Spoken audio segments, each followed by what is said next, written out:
Shalom. Ya, puji Tuhan. Kita punya kesempatan kembali ya untuk merenungkan firman Tuhan, dan ini di minggu pertama bulan November. Kita sudah mulai masuk bulan berber ya. Minggu pertama tanggal 1 November 2020. Dan kita puji Tuhan terus. Ini kondisi masih mencekam dengan ancaman maut Covid. Tapi kita masih punya waktu bersama untuk merenungkan firman Tuhan. Karena itu pakailah kesempatan ini, dengar baik-baik firman Tuhan, renungkan baik-baik, dan minta Tuhan untuk kasih kemampuan kepada kita melakukan setiap kebenaran firman Tuhan di dalam kehidupan kita. Itu ya. Ya, tema ini yang saya akan berbagi dengan kekasih-kasih Tuhan. Berbicara tentang one precious choice. One precious choice. Satu pilihan yang berharga. Atau satu pilihan yang paling berharga.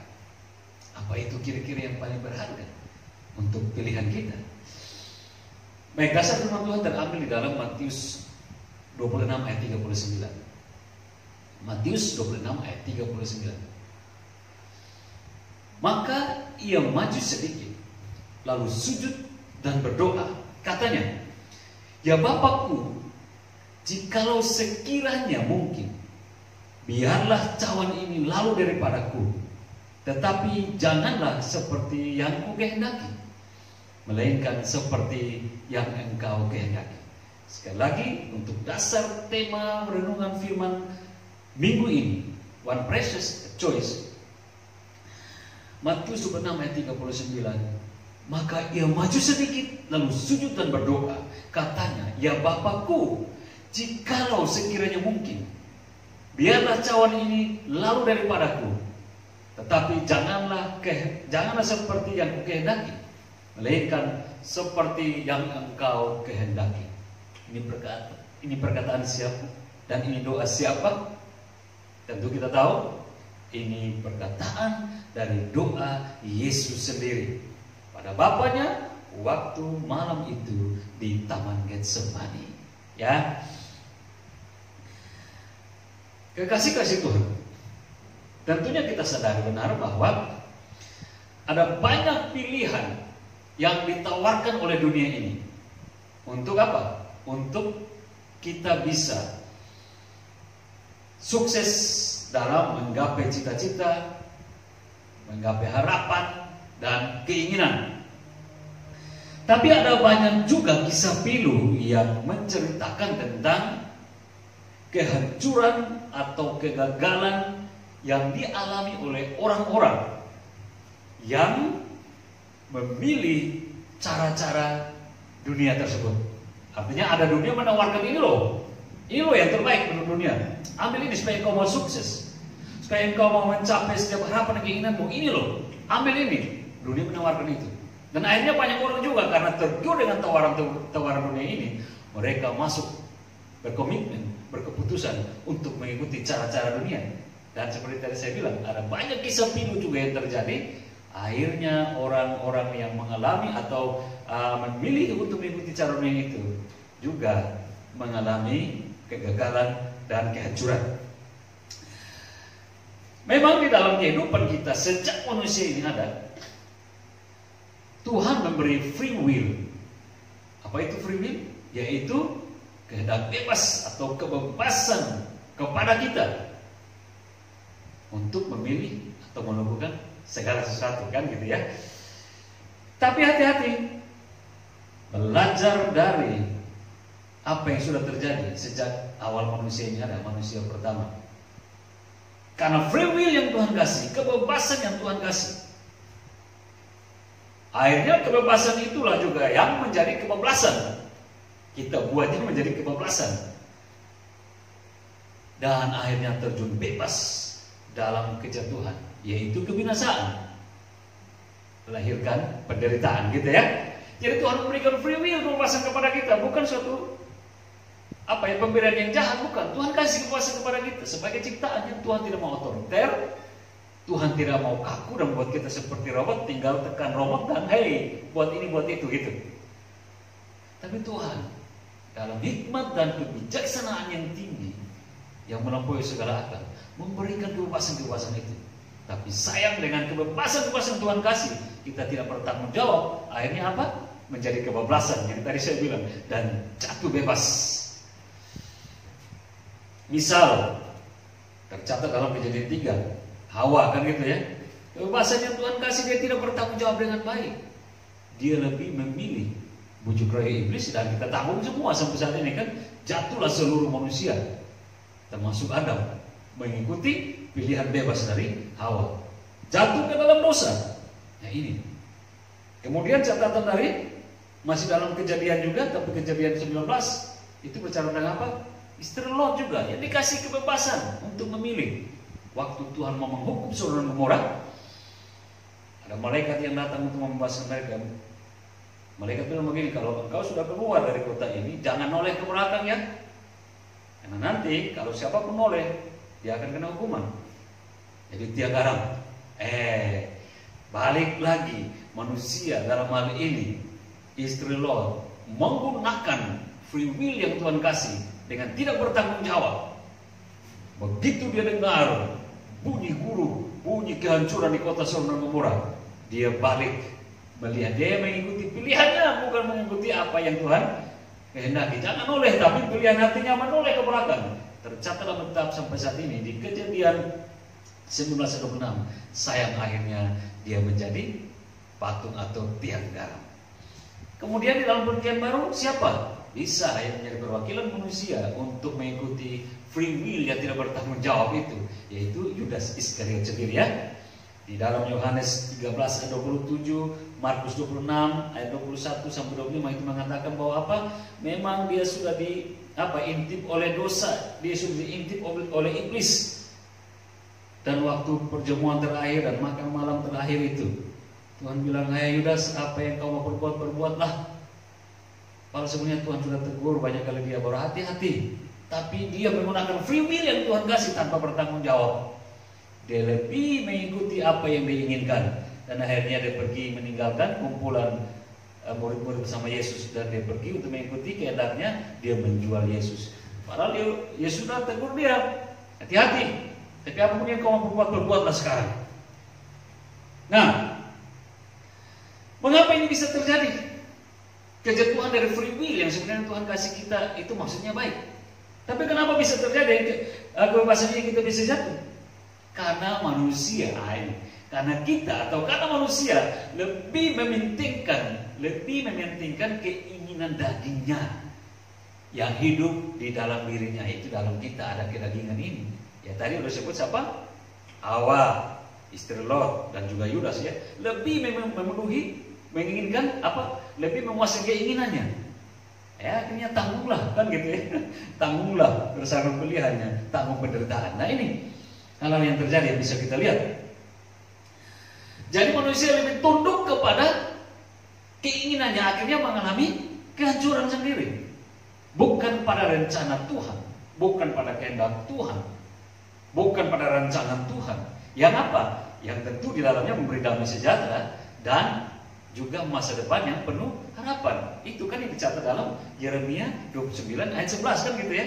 Bisa kita baca dalam Alkitab. Nah, tetapi Yesus, balik lagi, Yesus dalam keadaannya sebagai manusia, ia menunjukkan kepatuhan yang totalitas dan sempurna kepada Bapanya. Bahkan itu sampai kepada nyawanya akan dipertaruhkan. Bahkan sampai nyawanya terancam, dia tetap menunjukkan kepatuhan sebagai pilihan yang dia lakukan. Itu yang tadi kita baca dalam Matius tadi. Di sini Yesus memberi teladan kepada kita bahwa dalam hal mengambil keputusan untuk kita bisa meraih keberhasilan dan kesuksesan yang besar, kita harus mampu memilih satu dari sekian banyak pilihan. Kita harus mampu melihat atau memilih satu dari sekian banyak pilihan, dan memastikan bahwa pilihan yang kita ambil atau pilihan kita itu adalah pilihan yang tepat, benar, dan berharga. Baik lagi ke one process of a choice. Atau one precious, a choice. Artinya bahwa meski dalam pilihan itu mungkin ada harga yang harus dibayar, karena ini mencantang pilihan yang berharga. Apa pilihan yang tepat itu? Apa pilihan yang benar itu? Dan apa pilihan yang paling berharga itu? Yang diajarkan Yesus. Jawabnya berdasarkan kebenaran firman Tuhan yang kita baca dalam Matius 26 ayat 39. Bagaimana Yesus berdoa dan kata-katanya. Jawabannya yaitu apa? Tunduk kepada kehendak Bapa. Ini pilihan yang tepat, yang benar, dan yang paling berharga. One precious, a choice. Artinya begini, apabila kita mau sukses atau mau berhasil dalam hidup ini secara sempurna di segala hal, hanya ada satu pilihan, yaitu tunduk pada kehendak Tuhan. Apapun yang kita mau lakukan, kita cari Tuhan. Kita cari dulu Tuhan. Dan kita mau bertanya, ini seperti apa Tuhan? Dan kemudian kita tunduk di bawah kehendaknya. Dalam hal apa kita bisa membuktikan ketundukan kita kepada Tuhan sebagai pilihan yang paling berharga?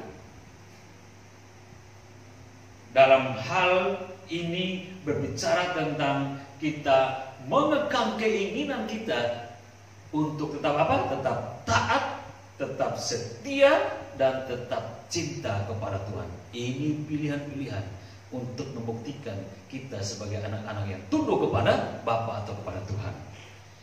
Nah, balik lagi ke pertanyaan untuk masuk kepada isi renungan kali ini, kan gitu ya. Dalam hal apa kita bisa membuktikan ketundukan kita kepada Tuhan sebagai pilihan yang paling berharga untuk kita meraih kesuksesan dalam hidup ini? Tadi yang pertama berbicara tentang taat, yaitu apa? Taat kepada kehendak Tuhan. Filipi 2 ayat 8. Kan kita mau lihat dari apa yang Yesus berbuat, kan? Sebagai pilihan yang paling berharga yang Yesus ambil. Dan itu sebagai ketundukannya kepada kehendak Bapa. Filipi 2 ayat 8. Di situ dikatakan bahwa dan dalam keadaan sebagai manusia, ia, yaitu Yesus, telah merendahkan dirinya dan taat sampai mati, bahkan sampai mati di kayu salib.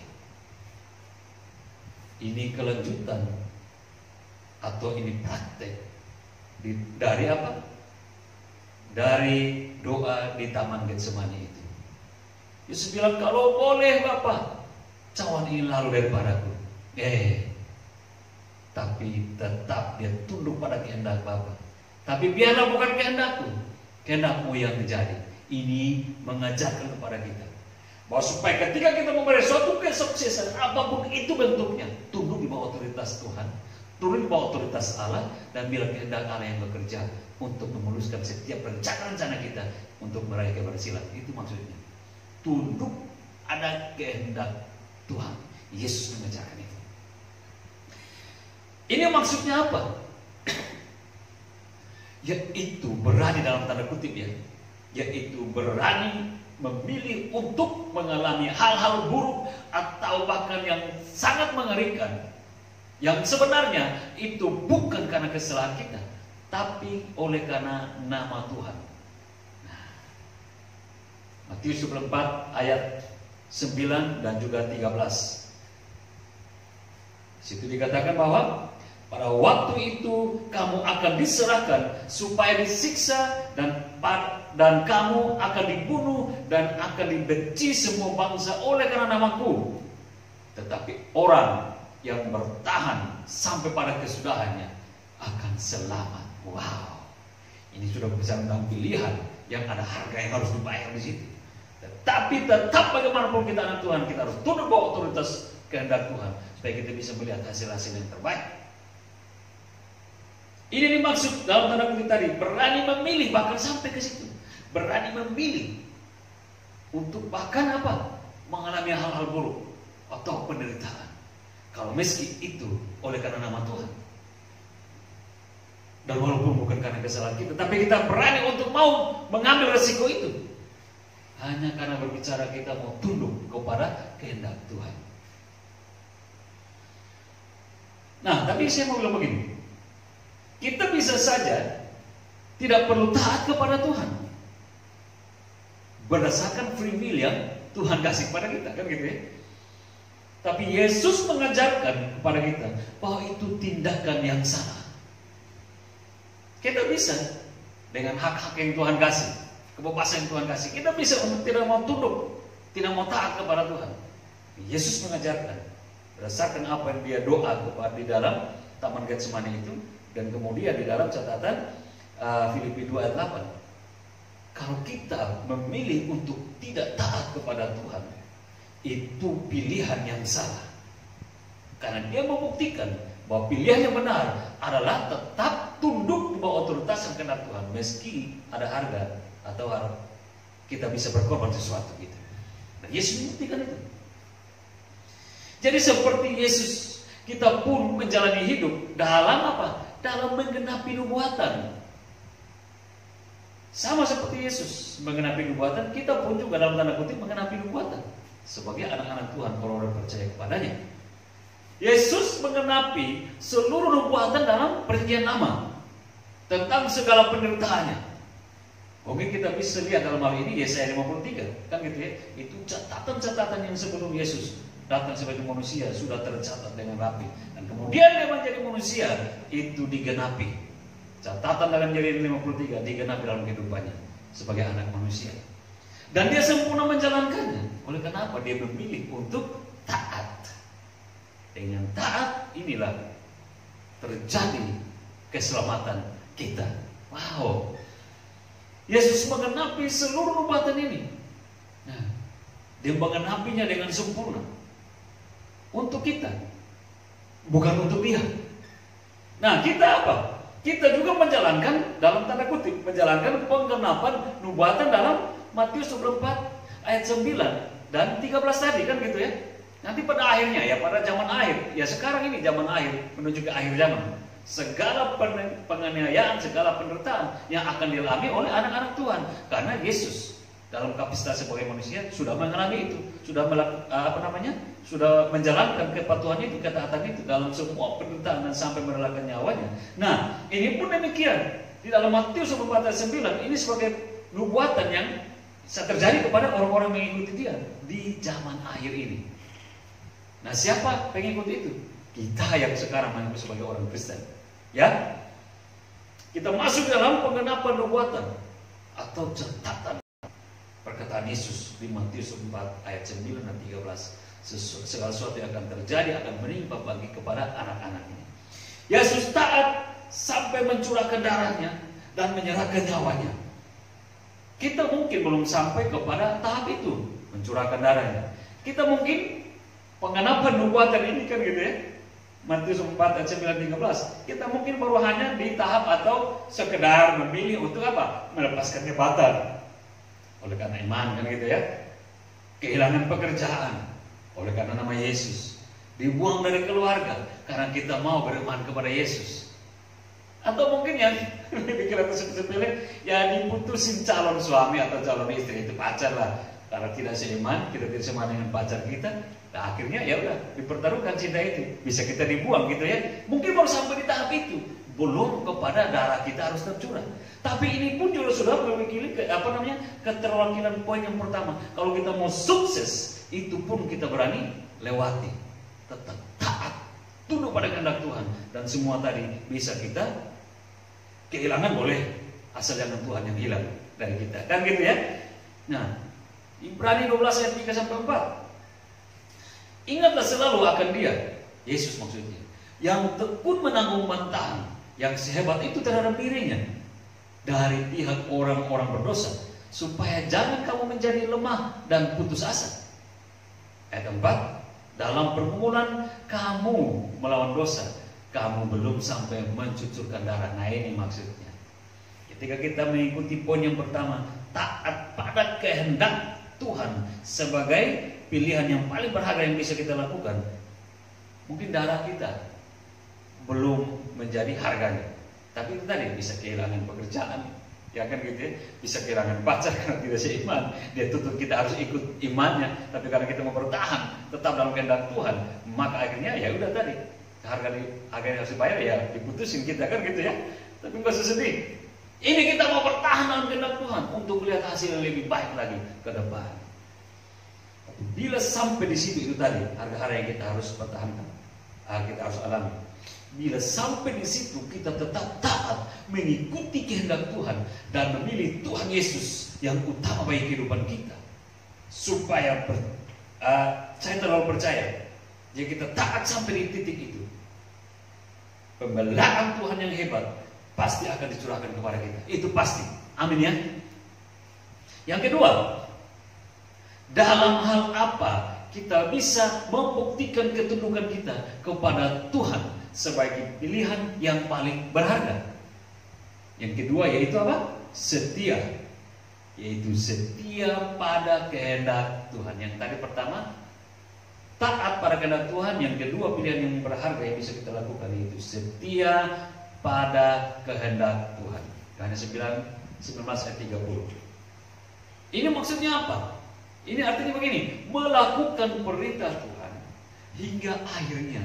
Jadi setia sampai pada akhirnya, bukan setia sampai pada awalnya, atau bukan setia sampai pada tengah-tengah saja, bukan, tapi setia sampai pada akhirnya. Yohanes 19 ayat 30. Sesudah Yesus meminum anggur asam itu, berkatalah ia, sudah selesai, tetelestai. Lalu ia menundukkan kepalanya dan menyerahkan nyawanya. Ini perkataan Yesus di atas kayu salib. Bayangkan mulai dari dia berdoa di Taman Getsemani, Tuhan kalau boleh cawan ini lalu daripadaku. Kan dia sudah melihat bagaimana cawan itu. Artinya ini kekeraman Tuhan untuk menghancurkan dosa. Dan dia akan pikul betapa ngerinya penderitaan itu. Dia melihat. Dan dia bilang, kalau boleh cawan penderitaan ini lalu daripadaku Bapa. Tapi akhirnya dia tunduk di dalam kehendak Bapa. Tapi bukan kehendakmu Tuhan Bapa, biarlah kehendakmu yang terbaik itu yang terjadi. Perkataan itu dimulai dari Taman Getsemani menuju kepada jalan penderitaan sampai finish di atas kayu salib. Dia tetap setia memikulnya. Dia tetap setia melakukannya. Dan dia tetap setia untuk menuruti kehendak Bapaknya. Sampai pada akhir ya. Bukan baru titik awal. Bukan baru langkah awal atau langkah di tengah. Tapi sampai langkah terakhir. Kesetiaan itu akan terbukti. Kan kata bijak mengatakan begini. Bukan pada awal, tapi pada akhirnya seseorang akan dikatakan setia. Kan gitu ya. Jadi orang itu akan dibilang setia kalau nanti pada langkah terakhir, bukan pada langkah awal. Baru mau masuk kerja, baru 1 minggu kerja, bagaimana udah bilang setia? Belum tentu 1 bulan, 2 bulan rutinitas kerja membosankan, ini bisa pergi, kan gitu ya. Atau 1 tahun, 2 tahun ketemu dengan persoalan-persoalan tengah pekerjaan, bisa saja dia pensiun dini. Artinya keluar sendiri, kan gitu ya.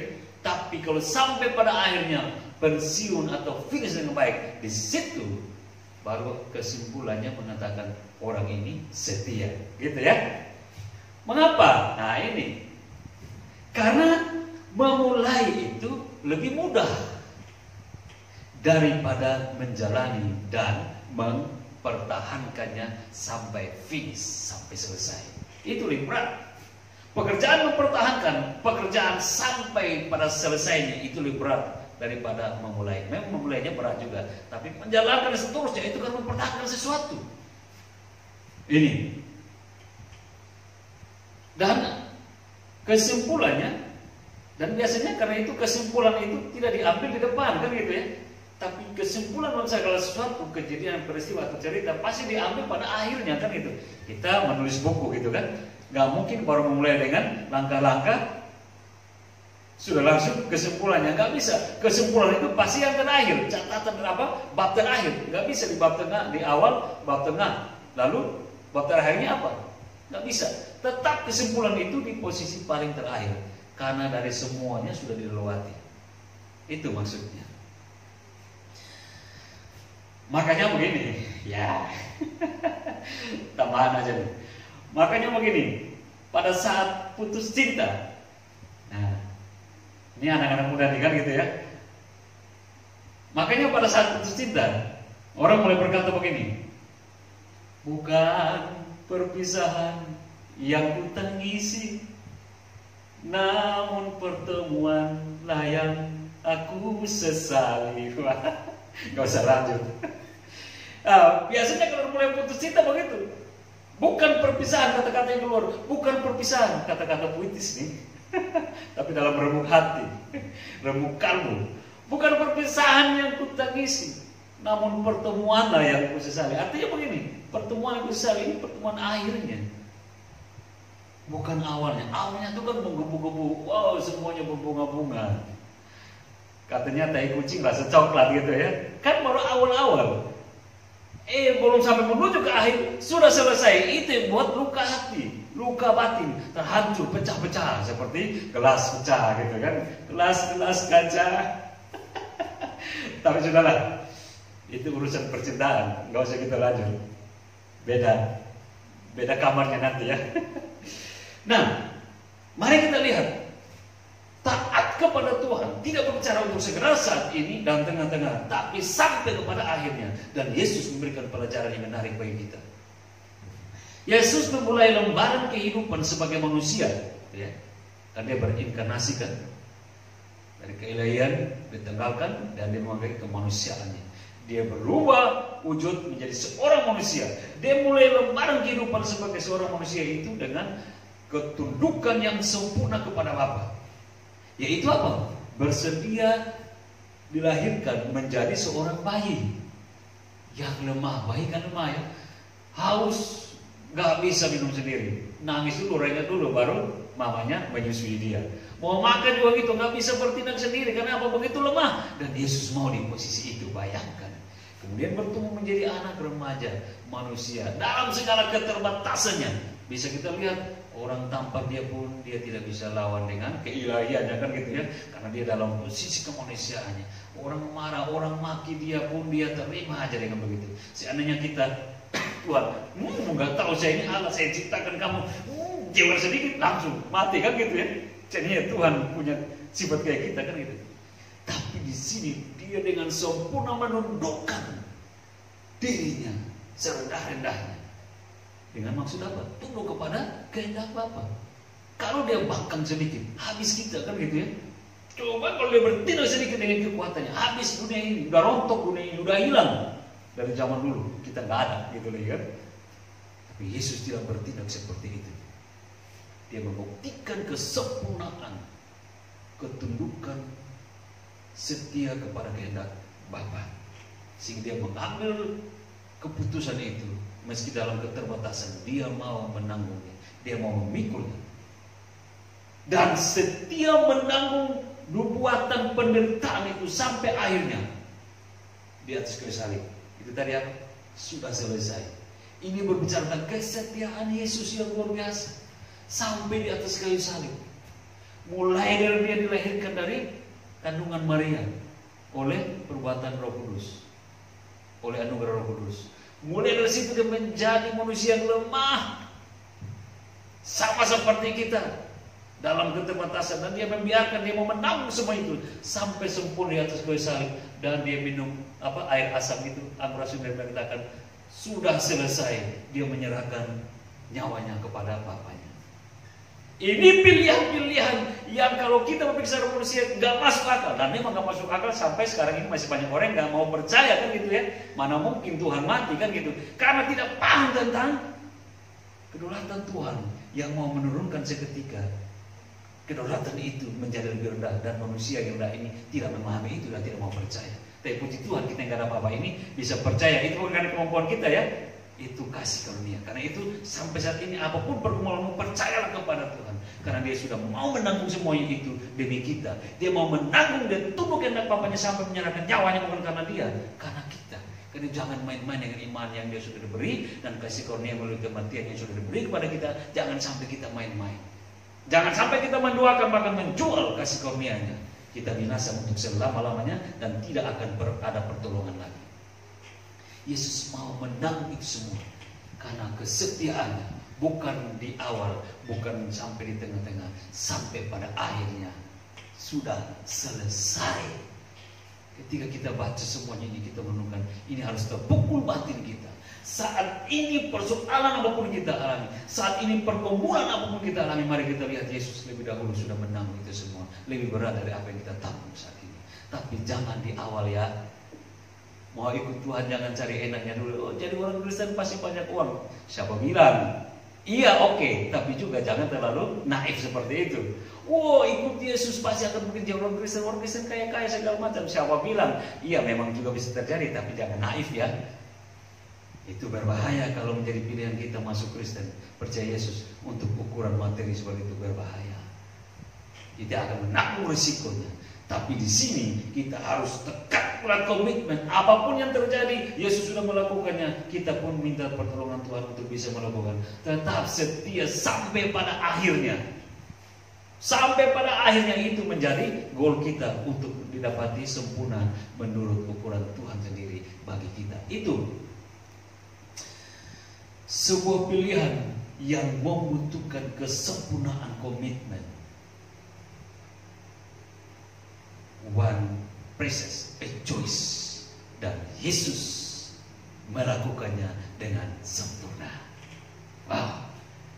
Kadang-kadang kita diizinkan Tuhan untuk mengalami persoalan, dan sepertinya persoalan itu berkepanjangan tanpa akhirnya. Kira-kira seperti itu ya. Kapan akhirnya persoalan ini? Kapan batasnya masalah ini? Satu belum selesai, datang yang satu, yang ini belum pergi, yang ini sudah datang. Bagaimana Tuhan? Mumet gini. Rasanya mau pecah kepala ini. Tapi mau gimana? Sudah datang persoalan itu. Apa tindakan kita? Belajar yang kedua, setia sampai pada akhirnya di dalam kehendak Tuhan. Karena siapa tahu itu bagian dari Tuhan memproses kita untuk kita lebih baik lagi, kan gitu ya? Banyak kali saya ngomong seperti itu kan, ingat-ingat lah kan gitu ya. Saya pun ingat-ingat gitu ya, kita terus belajar. Segala sesuatu kita alami, segala sesuatu terjadi pada kita yang perlu sekalipun kita belajar. Siapa tahu di situ Tuhan proses kita untuk lebih baik lagi. Wow. Tapi disinilah membutuhkan kejelian rohani kita, intelektual rohani gitu ya, bukan intelektual akademik, intelektual rohani. Siapapun boleh mendapatkannya dari Tuhan.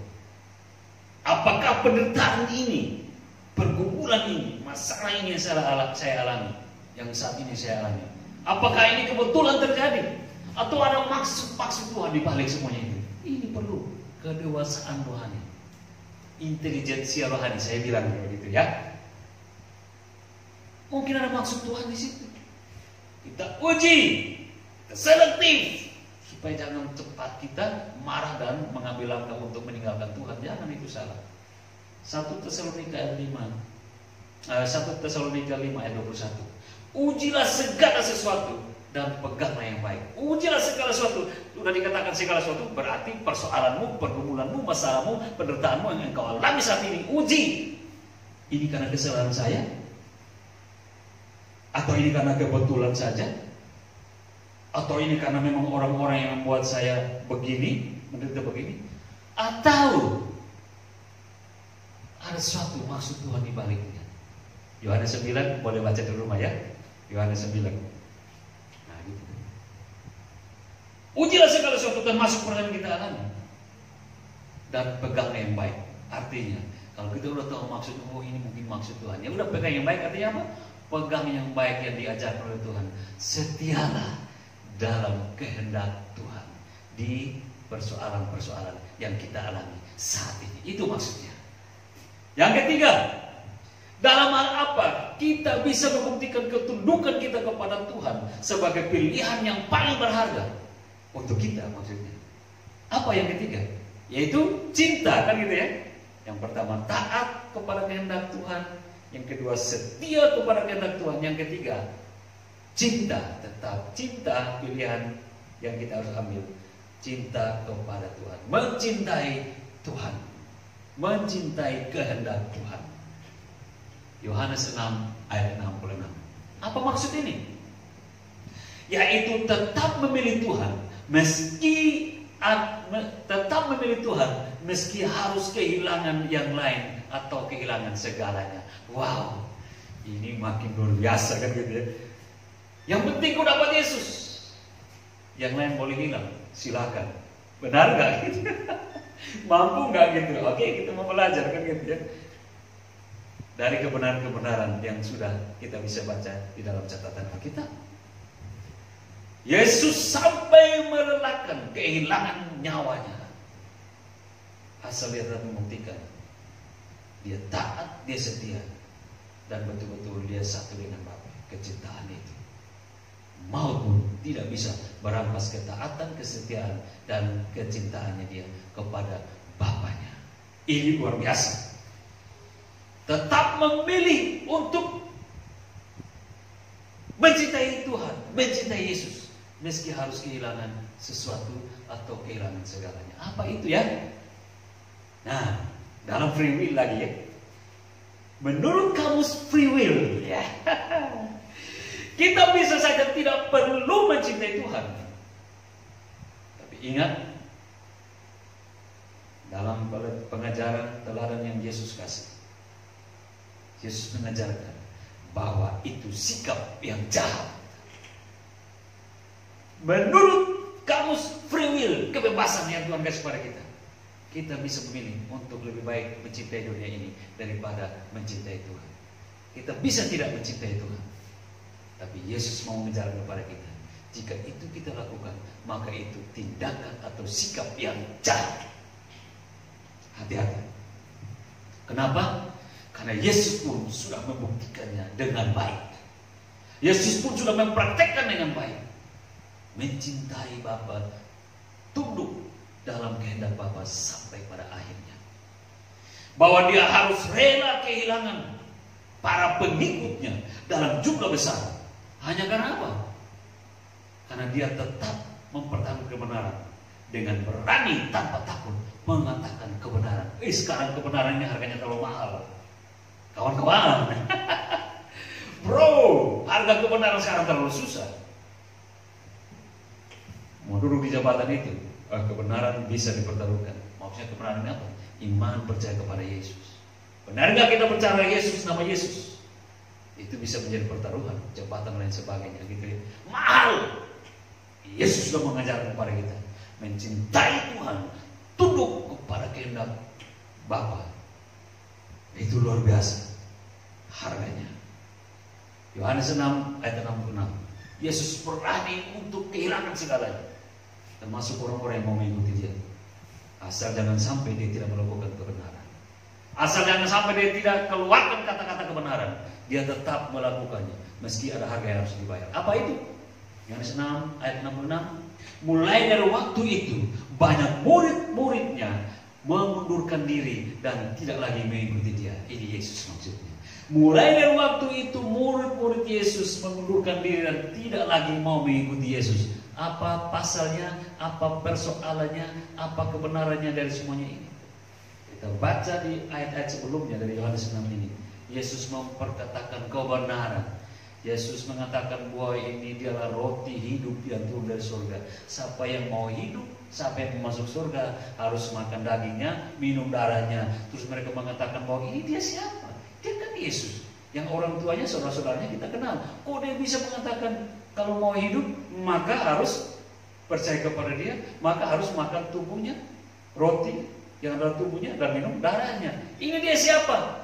Perkataan ini keras dalam catatan Yohanes, dan akhirnya orang tidak mau percaya kepada dia. Padahal ayat sebelumnya itu banyak orang sudah mengikuti dia. Kenapa? Dia sudah sebelumnya sudah kasih makan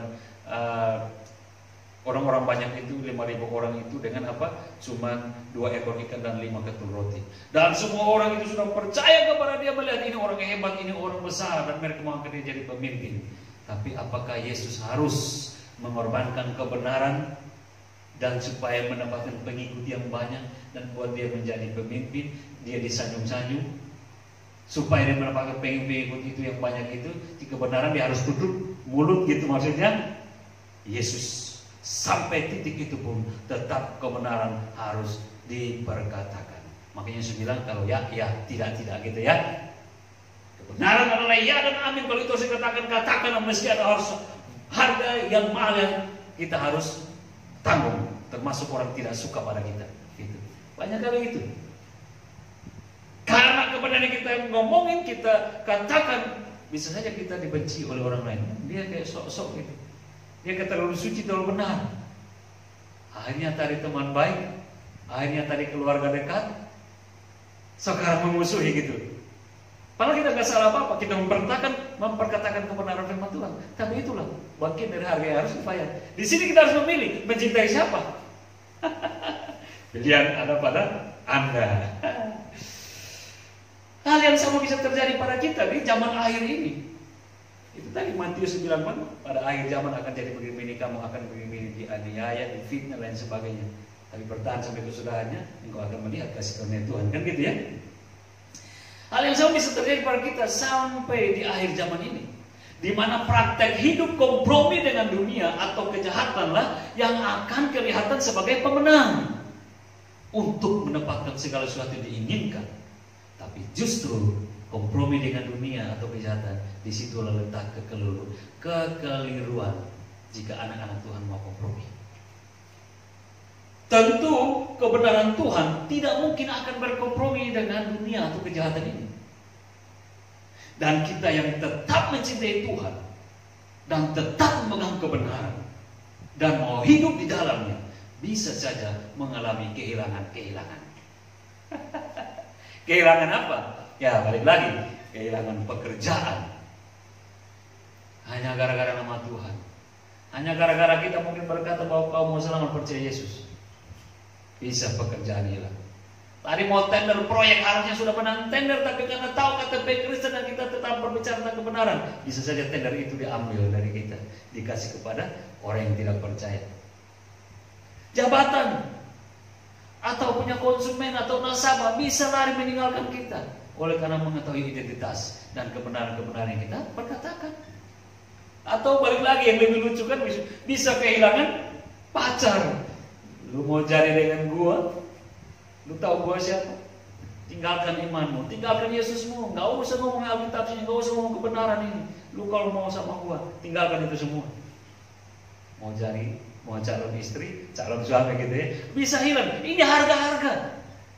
Yang saya ngomong ini berarti bukan belum terjadi, sudah terjadi dan banyak kesaksian itu.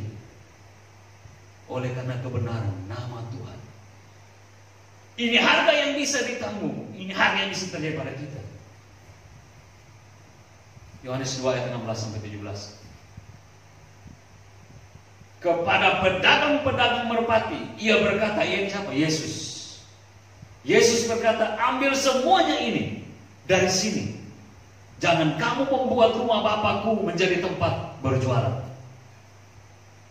Maka teringatlah murid-muridnya bahwa ada tertulis, cinta untuk rumahmu menghanguskan aku. Ini pasalnya. Yesus mau masuk rumah ibadah, bait Allah, berdoa. Ini lihat di pelataran atau di di halaman rumah bait Allah itu sudah ada orang penjual-penjual di situ, penukar-penukar uang di situ, dan sudah buat jorok dengan segala hewan-hewan ternak di situ. Ini bukan jadi rumah doa lagi, tapi udah rumah dagang, rumah jualan, rumah penyamun dan sebagainya. Yesus karena cinta kepada rumah Bapa, kebenaran dilakukan, tidak boleh kompromi. Ini rumah kudus, ini rumah suci, ini rumah doa. Ini rumah bersekutu dengan Tuhan, gak boleh ada hal seperti ini. Dia jungkir balik kalau kita baca dalam Yohanes 2 ini. Dia jungkir balik semua pedagang-pedagang itu. Dia buang uang itu, dia buang semua hewan-hewan ternak itu. Padahal ini kan ada harus harga yang dibayar kan. Yesus kan dielu-elukan dan mau diangkat sebagai pemimpin orang Yahudi. Kita seperti itu gimana? Berani gak kita lawan arus? Kita sudah dipilih untuk menjadi pemimpin. Harusnya akan kita apa yang mau oleh akar rumput atau bawahan. Orang-orang banyak mau ikut kita, yang mau mengangkat kita jadi pemimpin. Harusnya kita ambil hati mereka gitu kan. Itu udah kamus dunia. Oh iya, iya, oh oke baik. Oh itu bagus, itu bagus. Padahal nggak bagus, itu nggak benar. Tapi untuk mendapatkan hati mereka, mendukung kita, oke aja, gitu kan? Tapi kebenaran firman Tuhan Yesus ajarkan, sampai kepada harus hilang segalanya pun oke. Yang penting aku tahu mencintai Bapa. Dunia boleh meninggalkanmu, asal jangan Bapa. Dunia boleh meninggalkan kita. Segala sesuatu tadi itu, pekerjaan, jabatan, tender proyek, atau apalagi ukuran cewek cowok, masih terlalu banyak. Boleh itu semua hilang, asal jangan Tuhanku yang hilang. Kalau kita jauh dari Tuhan, apalagi yang bisa menolong kita, bror? Apalagi yang bisa menolong kita, tante, gitu ya? Nggak ada. Tuhanlah segalanya. Yesus mengajarkan kepada kita, ya lebih baik kita mencintai Tuhan sampai pada akhirnya berbicara tentang cinta kepada kehendak Tuhan. Kan ini gambaran-gambaran, tawaran-tawaran yang harga yang harus dibayar kan gitu.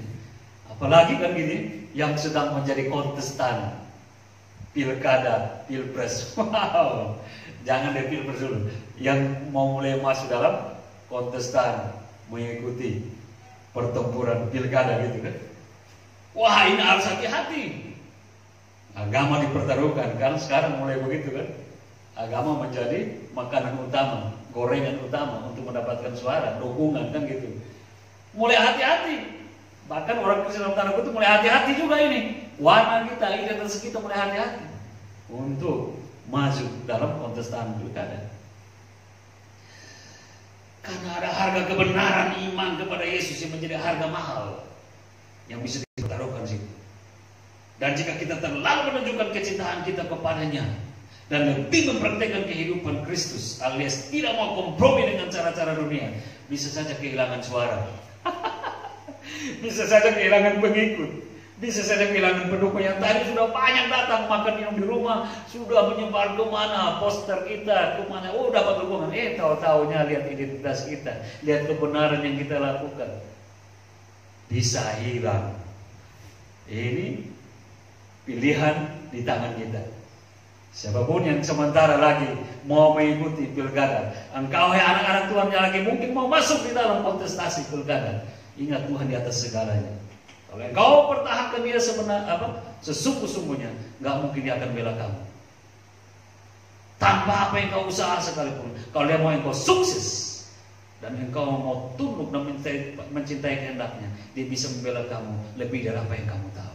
Tidak akan satu suara pun yang bisa hilang. Bahkan dia bisa memperbanyak suara itu kalau engkau mau mencintai dia daripada mencintai dunia ini. Itu. Ini harga-harga. Tapi Yesus sudah membuktikan kebenaran itu. Bahwa mengakhiri pergumulan dengan cara kita atau bertahan sampai melihat pembelaan Tuhan terjadi dalam diri kita, ini adalah pilihan. Ini merupakan pilihan. Dan ini butuh